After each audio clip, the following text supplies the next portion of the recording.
Hey guys, subscribe for daily content, and if you're shopping for gear, make sure you check out the description for the newest items at some of the very best online retailers. There's also links for some of the items that I personally recommend. Thanks!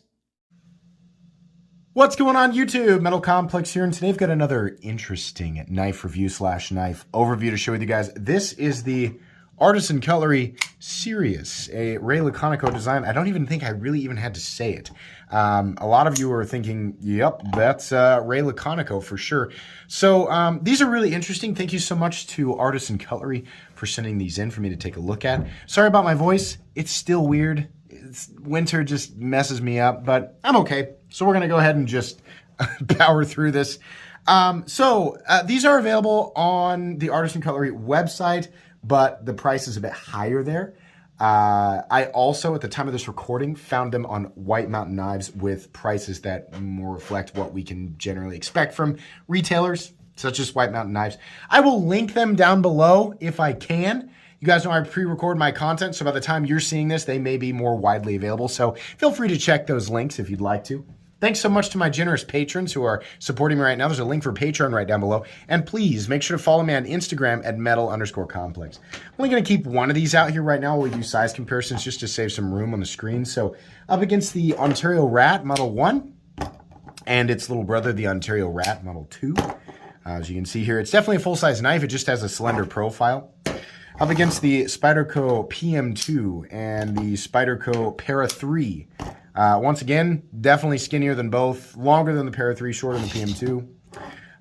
And last but not least, the Benchmade Griptilian, or in this case, the Ritter Hogue, and the Benchmade Bug Out. It actually has a very similar, I mean, the profile's like, the slenderness of the blade and handle is very similar to the Bug Out. It's just longer. Let's go ahead and do carry profile up against the Spyderco Para 3.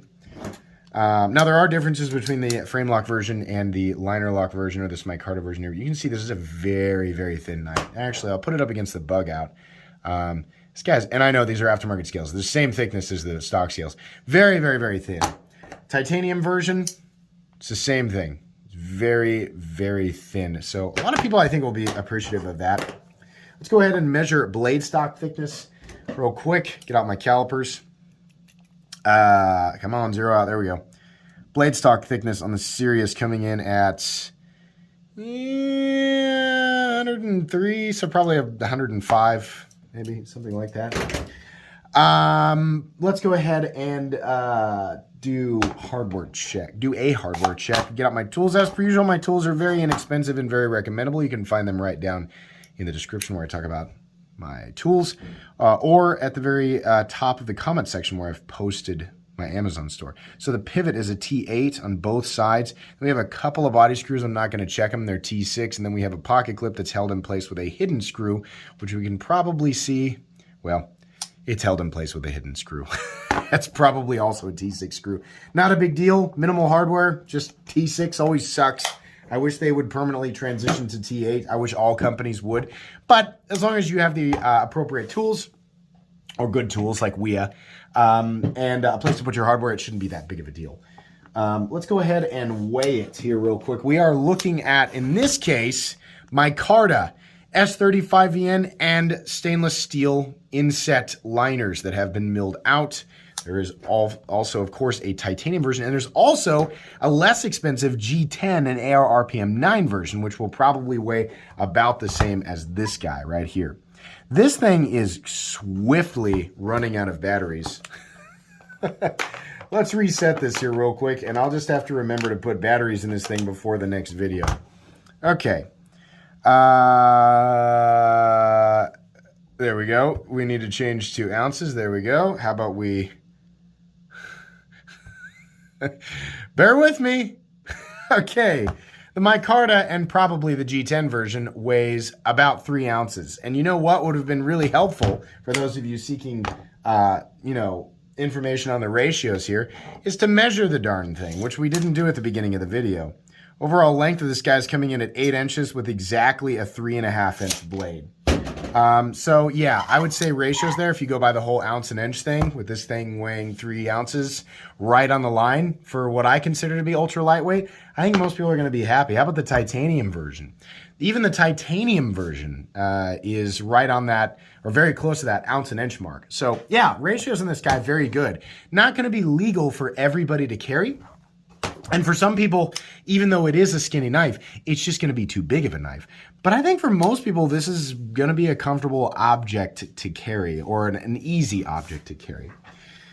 Let's go ahead and move into the meat and potatoes of the review. So let me tell you guys right now, if you go to Artisan Cutlery's website to check these out, you know, you're going to see that titanium one is $266. And the micarta one is like $180, and the G10 one is like $90 or $95. Slow down. You're looking at Artisan Cutlery's website, their direct website. You can buy that stuff off their website if you want, or you can go to a retailer and get it for a much more appropriate price. So normally I say the price at the end, but I know that I'm going to see that in my comment section, right? That's, if you didn't know, it's like if you go to Benchmade's website, guess what?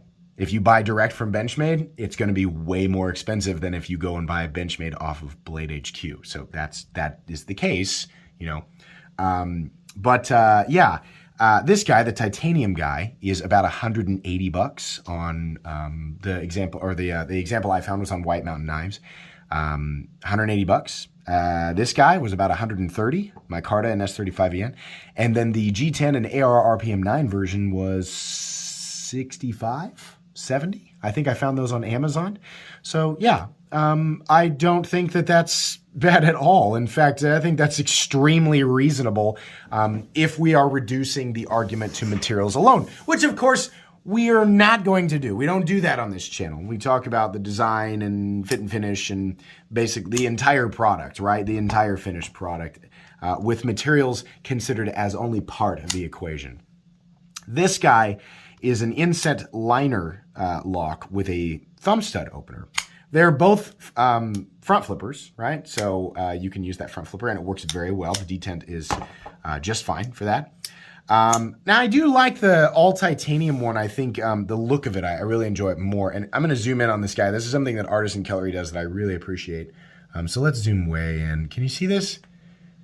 These little teeny tiny milling lines. I am a huge fan of that. I think that looks really, really nice. And I think, you know, sometimes there may have been older Artisan Cutlery models that, you know, that I didn't even realize that they were doing that. That's really nice. I think that's awesome. I think they should I should make lines going the other way and do like micro diamond texturing. I think that'd be really cool. But I appreciate this. It's just a teeny tiny detail. They don't have to do that. They can just leave it stonewashed, right? I'm not saying that adds any value to it. It's just something that I like. I like little teeny tiny details like that. It's nice when you see, you're like, oh, that's, you know, that looks nice. Let's go back to the regular zoom there. There we go. Whoops. Yeah, so this is an exposed frame lock, and it does not have, curiously, a thumb stud. It's just a front flipper. That's kind of cool. Something that bothers me about that, I'll tell you guys right now, this guy, because it has to make room for that little thumb stud, has this little tiny cutout right there, right? Now, that's not the most comfortable place to put your finger to engage the liner lock, right? It's kind of pinchy because of the sharp angles. But you can engage that liner lock from the side. Whereas this guy, you are forced to come down from the top. Now, they did make cutouts here, but this frame is really skinny, which means you have to push down and in either way, right?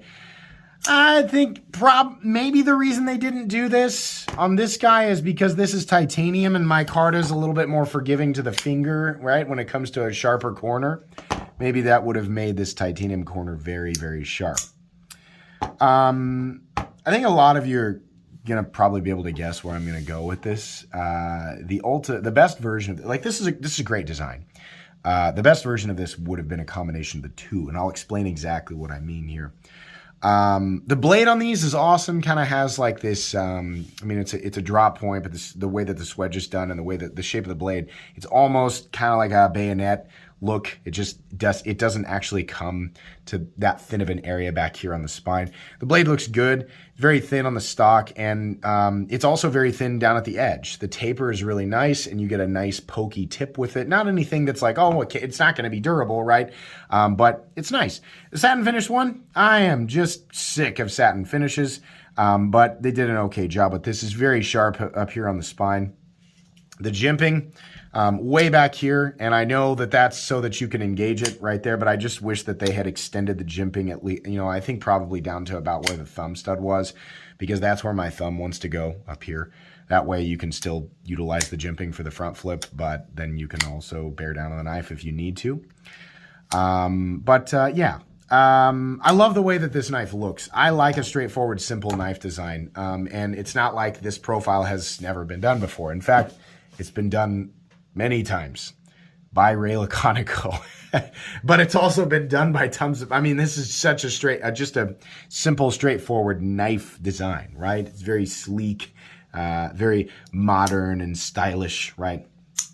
Ray Laconico, a lot of Ray Laconico designs all kind of have that sleek, slender, stylish look.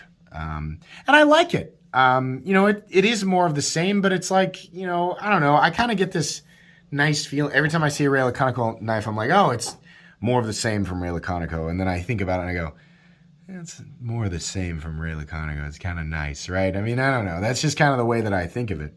Fit and finish between the two is excellent. That's what I expect from Artisan Cutlery. I'm really glad to see that Artisan Cutlery's detent has become more clicky. I'm seeing much more consistency in clickiness. I like detents to do this. Click.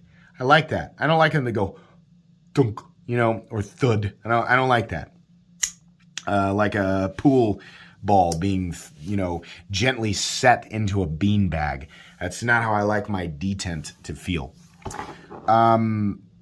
What was I going to say? Something that I would like to see. This is not something that I generally experience with their frame locks, because their frame locks don't have any lock stick. Sometimes with their liner locks and their inset, I've heard other people say this. I get lock stick right out of the gate, and it takes a long time to go away. Now, I'm going to say the same thing I always say about lock stick, which is it does go away. It does. One of the worst cases of lock stick I've ever had in my entire collection was on a knife that I currently still own. And that was a $600 3/4 AR, which is a Strider design that was built by Medford, USA. Had some of the worst lock stick I have ever experienced, and now it has zero. In fact, I'll get it out. I've demonstrated this before. But that knife no longer has lock stick. How did I get rid of it? Just literally, it was just time, right? This used to stick so bad I almost needed a screwdriver. But look, nothing. There's nothing. There's no hint of stick whatsoever, right? Give it a good old whip. Don't do that with your knives. Just demonstrating. Nothing. Absolutely nothing. Lock stick goes away. But do I like to feel it out of the gate? No. Usually I think, oh, well, it's just a rogue situation. That's generally the case. But with Artisan Cutlery, specifically with their liner locks and inset liner locks, seems to be kind of a consistent issue. So whatever needs to change there, I'd like that to be feeling as smooth as their frame locks feel. You can see right here, absolutely nothing. There's no sound. Do it slowly. Absolutely nothing there. It'd be great. Edges, nicely chamfered, right? It's pretty thin. There's a slight bit of contouring. So, that feels nice in hand, but it's a very slim profile, so you do feel those angles a little bit. I'm not saying that they're sharp. You can just feel them.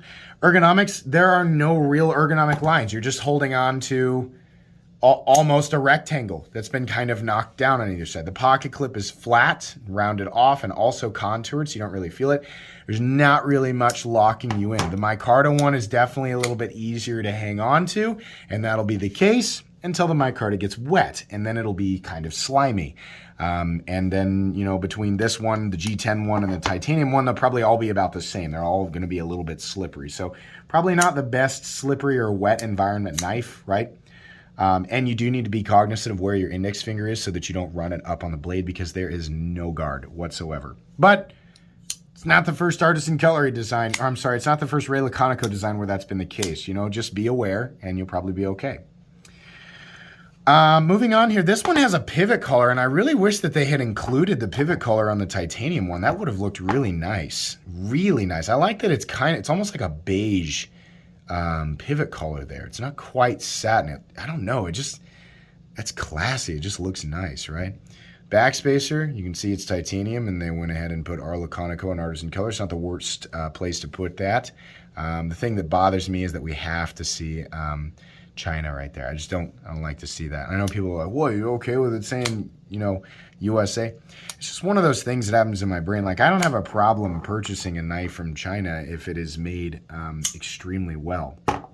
And I know, you know, there's always backlash when I say stuff like that. Listen, I've been saying that, you know, my thoughts on this have been the same for the 3.5 years of the channel, right? They were the same then, and they have not changed, you know, to date. I'm not going to change my mind on that. If the item is of quality, then I'm going to be honest about its quality. It's not going to stop me from making that purchase. However, the vast majority of my own personal purchases do come from USA manufacturers. So it's just one of those things where I'm always going to be honest about, you know, quality, no matter where it's from. And let's be real, my credibility would go completely and totally out the window if I wasn't, right? The only things that are excluded on this channel are clones. We don't look at clones or anything like that on this channel. So yeah, I can't explain why I don't like to see that, but I'm totally okay with it saying made in the USA on a knife, probably because I'm from the United States, right? Do with that information what you will. Probably not going to change my attitude on it. But outside of that, really, I don't like to see a whole bunch of other, like, what's more offensive to me is like serial number 1849P. I don't need to see that. Why does that have to be on there? Right? We don't see that on, I mean, you know, I've got other Chinese knives and we don't see that. I don't mind the Artisan Cutlery logo, right? I don't mind that it says S35VN, but everything else doesn't need to be on there. Took a long, you know, way too lengthy of an explanation there. The pocket clip looks good. What bothers me is that it doesn't follow that line perfectly, and I don't know why. Like, the pocket clip is definitely just a hair wider than this groove right here. Just lay the pocket clip, this just hurts my brain. Lay it straight down on this groove, right? It will sit just ever so slightly on either side of it, right? I'm sure people will be, well, there's actually, you know, it's functionally advantageous in the amount of material that's passing between the micarta and the pot. I don't care about any of that. I just don't want my brain to hurt when I look at it. The whole knife has this beautifully, not symmetrical, but it's this very clean aesthetic where all the lines that go in the same direction. And then we got this pocket clip going, derp, you know, off to the side. On this guy, it's not a problem because they didn't do the groove there because this is a titanium frame lock. But it just, come on. Tell me that doesn't bother you. Look at this. Tell me that doesn't bother you a little bit. That bothers me a little bit. All right. So lockup on this guy, by the way. Stop pins back here. It's fine. It's running on bearings. I'm sure you guys probably could have guessed. The action, not fall shut, but definitely just takes a little bit of encouragement. Totally acceptable. Right? No double clutch, anything like that on either of these knives. Action's nice and snappy. No blade play, up, down, left, or right. That's what I expect. It's really nice to see that on a liner lock, right? No pivot lash, at least on this guy. Let's check the titanium frame lock. Nope. Is it? Or is it just moving back and forth? Hold on, I gotta hold it still. Nope, no pivot lash. And no detent lash. I don't think detent lash on this. No, everything's good, right? So they got real close with both of these. Artisan Cutlery and other you know, production knife manufacturers. I love inset liner locks mainly because I do not have to worry about where I'm putting my fingers when I deploy these knives, front flipping them especially, right? Because your fingers, you really need to make sure that you're gripping it correctly because you're having a cat's paw while you front flip it. So on a knife like this that has a very slender profile, pretty large cutout for the titanium frame lock, I don't have a lot of room to get my fingers exactly where I want, right? I'm really having to think about that. On this knife especially, you have no choice but to front flip it, right? Because there's no thumb stud. These are both good, and the prices are good, right? So if you're like, hey, listen, I don't want to hear your whole, like, what would be the ultimate version for Metal Complex, right? If you're wanting to know, are they made well, right? Do I think the prices are good? Yeah, $180 for this guy, at least on White Mountain Knives, that's where I saw it. $130 for this guy, and $60, $65, $70 for the G10AR RPM 9. I don't have a problem with any of that. That's fine, right? But you can get blah, blah, blah, and blah, blah, blah materials for that, then go buy that. Right? If that's what you want, then go buy that. Don't click on an Artisan Cutlery Sirius video if you didn't want to buy this, right? This is that's not fair because you had to wait and find out what the price was before. Okay, all right, fair enough. But if you want to know what I think, right? Yeah, the prices for these are great. Now, what would have really sent me over the moon for these things is if we did, number one, this needs a thumb stud.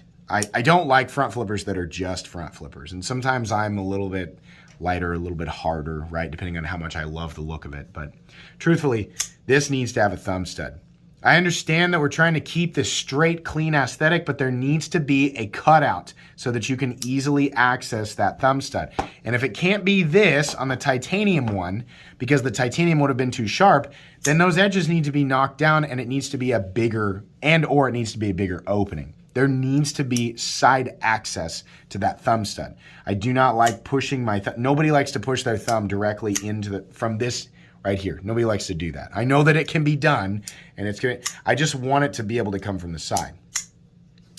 Next up, add this pivot collar in. This pivot collar looks nice. That beige pivot collar, that's just a nice little touch, right? You could do the same color on this backspacer back here.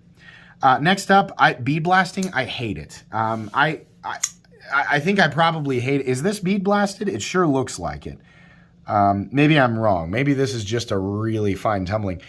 Do a nice, the titanium frame, sure. The problem with bead blasting is, number one, I don't find it aesthetically appealing on a blade. And number two, because of the process, it leaves little micro pits in the blade, so even stainless steels like S35EN become more susceptible to corrosion, which is, of course, it depends on where you are, whether or not that's going to happen. But seriously, if you have any old bead-blasted pocket knives laying around in a box somewhere, pull them out and compare them with your old satin-finished knives in the same steel. I bet you anything, like that old bead-blasted CRK M16 you've got, laying in your toolbox or wherever you kept it, your junk drawer, it's got pits in it and it's got, little surface corrosion marks. Guarantee it. It's not always going to be the case. It depends on the composition and where it's been sitting, right? But I don't like bead blasting. A nice tumbled finish, semi-reflective tumbled finish, contrasting with maybe a bead blasted titanium frame, that would have been fine, or whatever this finish is. It doesn't matter if titanium's bead blasted. The titanium's not going to corrode. This finish that they've got on here is nice, right? So pivot collar on here, thumb stud, a little bit of an opening, maybe a slightly reflective tumbled finish. That way corners are knocked down and it looks really good. It's also going to wear better as you use it. And then most importantly, make this side solid, right? Solid titanium, not an exposed frame lock. Line that pocket clip up with this line right here because it's going to be present on this guy. And then make this an inset steel liner lock. Why not titanium? Well, if it's titanium, you're just going to have to add a steel lock bar insert, right? Just make it a steel. It doesn't matter to me. Make it a steel lock bar insert. Man, you'd have such a killer design. That would just be excellent, right? Why titanium over micarta? I don't know. That's my preference, right? You could do the exact same thing with this. If you don't prefer titanium, do exactly this. Make this cutout bigger. Definitely line this pocket clip up with the micarta. The satin finish, maybe some of you like satin finishes. I prefer the tumbled finish, right? Same thing, micarta for less money, right? This is done. I love the inset liner version of this, but that lock stick has got to get figured out. You know, I know it'll go away, maybe in a week or in a month, but I just feel too much of that. I'm already having to fight this teeny tiny little area, and it's kind of sharp, and then I got to push extra.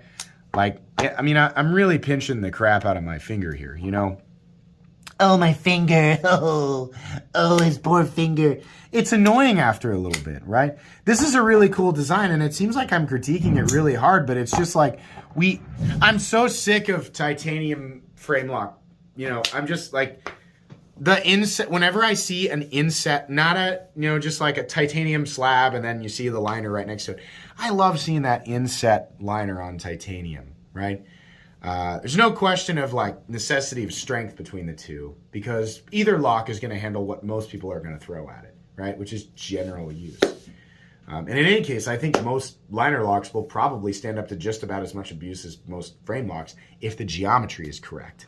But I mean, seriously, that would have just been absolutely killer to get. A good example of what I'm talking about is the, at least the way that it looks and the way that it's done, the MBK Old Guard, which I honestly can't remember if that's also a Ray Laconico design, but those are just nice. I'm just becoming this person who every time I see a nice titanium frame lock design, I find myself wishing that it was an inset liner.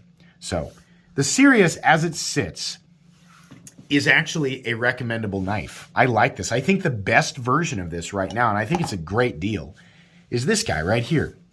The thumb stud, the one that's a thumb stud opener and a front. That way you don't have to use the frame lock or the front flipper if you don't want to. It works really well, right? But you don't have to. You can use that thumb stud. No thumb stud for lefties. Sorry. If you're a lefty, you got to do the reverse flick, which guess what? It works just fine.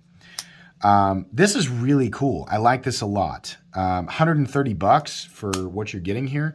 This is great. Titanium frame lock, you know, yeah, it's cool, but this is the best version of it. This is a good, both of them are recommended. At the price that they want, they're great. Doesn't matter. Even if you want the G10 version, I think they're all great. So these are, the Sirius is definitely going in my recommended knives playlist. I like it a lot. I liked it. So I just saw so much potential in it that I wanted to get all of this out in this video and say, hey, Artisan Cutlery and any other, you know, OEMs, wherever you are in the world, make more titanium knives with inset steel liner locks. I think people would enjoy them, or at least I would. Maybe I'm saying other people would enjoy them because I just want to drive my point home. I would certainly enjoy them more. I think a lot of people would like them more. We don't have to worry about where to put our fingers on the other side, right? So you can make that design as slim as you want, right? You can make it as skinny as you want because it doesn't matter. As long as the appropriate amount of engagement room is there from this side, we're going to be able to manipulate it, right? Anyways, thanks again to Artisan Cutlery for sending these guys in for review. Please make sure to follow me on Instagram at metal_complex. If you enjoyed this video, leave a like. If you'd like to check out my other content, I do, of course, have lots of videos of knives that are either expensive or inexpensive that I do or don't like, so check those out. And if you enjoy all my content, go ahead and click on that Metal Complex logo right there and subscribe because there's definitely more coming. Thanks again for watching, everybody, and have a great day.